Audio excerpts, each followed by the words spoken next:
If you no longer have heat and your pilot is off, in this video we're going to show you how to relight the pilot. The first thing to do is remove that front cover for your boiler.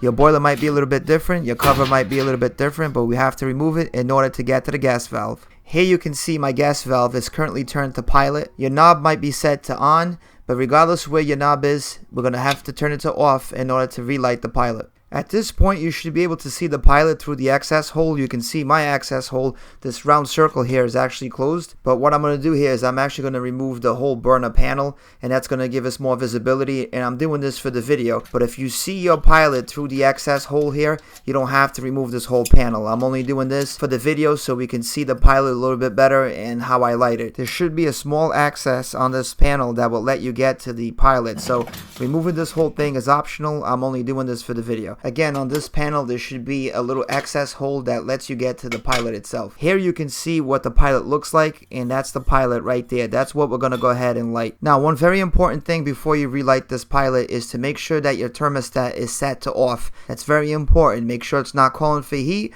Your boiler needs to be turned on, but your thermostat should be set to off. I do recommend that you get a lighter like this. It's going to make things a lot easier when you relight the pilot, and it's a lot better than a match. The knob on the gas valve should be set to off. The first thing we're going to do is turn it to pilot. So you can see that the gas valve knob is turned to pilot. Next, press and hold the button on the gas valve. When you hold the button down, you can hear the gas. While continuing to hold down that button, you're going to go ahead and light the pilot. Once the pilot is lit, continue to press and hold that button down. Do not let go of the button. Continue to press it down and press it for about a minute before you slowly let it go. You're going to give it enough time for that pilot to stay hot, and once it's hot, it's energized, and it will allow the gas valve to go ahead and supply gas to the boiler. So what I'm going to do here is I'm slowly going to let go of the button, and I did hold it for a minute, and you can see when I let go the pilot is still lit. So that's very important that you wait about a minute before you let go of that button. You want a nice small blue flame, and you can adjust that flame with this screw right here on the gas valve. Now that our pilot is lit and the knob is on pilot, we're going to go ahead and press it down and turn it to on. Now because our thermostat is off, nothing is going to happen, and that's quite alright. So let's recap. We went to off,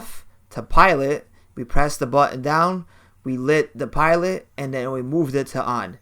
Now because the thermostat is off, nothing's going to happen. We're going to go ahead and turn it on, and when we turn it on, you're going to see that it's going to go ahead and bring up that flame. Now you don't want to do this if you don't have the access panel on there. I did this so you could see the pilot, so you could see what happens when you turn on the thermostat. So what you want to do is you want to use that access hole to light the pilot. So I'm going to go ahead and put my access panel back, but normally you would not have to take the whole access panel out. You could just use the access hole to get to the pilot. In order for me to put this access panel back, I'm going to go ahead and turn off the thermostat, and it's going to go back to the pilot only. So I'm turning it off here. You're going to see that the flame is going to come down like it did here, and now I can put the access panel back. Note that the valve is still turned to on, and again you can adjust the flame with that screw. That flame that I have here is actually too high for the pilot. You want a nice blue flame, and that screw that I showed you earlier, that's how you achieve that. So turn it to the left or to the right, adjust the flame. So I'm going to go ahead and put the wing nuts back on this access panel. Again, you don't have to normally take the access panel out. You could just go ahead and use that little hole that you have there to get to the pilot. So as I'm putting this access panel back, it's very easy to do to light that pilot. You want to go ahead and move the knob to off. From off, you're going to turn it to pilot. You're going to hold the button down. You're going to go ahead and light your pilot. You're going to hold the button down for a minute, and then once you hold it down for a minute, you're going to turn it to on, and the pilot should stay on. Now what happens if the pilot doesn't stay on? So you can see here I'm holding the button down, and as I slowly let go of the button, you can see the flame goes out. So I'll do it again. I'm slowly going to let go, and you're going to see that the flame goes out.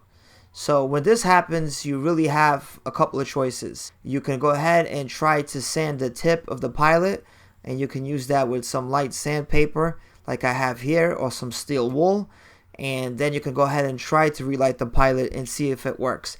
If it doesn't work after you sand it like I'm doing here, and you can't get it to stay lit, then you have to replace the pilot altogether. To replace the pilot, you have to replace a part called the thermocouple. If you go into my channel, I have a video that shows you exactly how to replace the thermocouple. But you can see what the thermocouple looks like. This is the one that's worn out, that was not staying on. And then to the right of this one right here is a new thermocouple. If you check out the description, I have a link, and also check out my channel. I have a video on how to replace it. Thanks for watching, and we'll see you on the next one.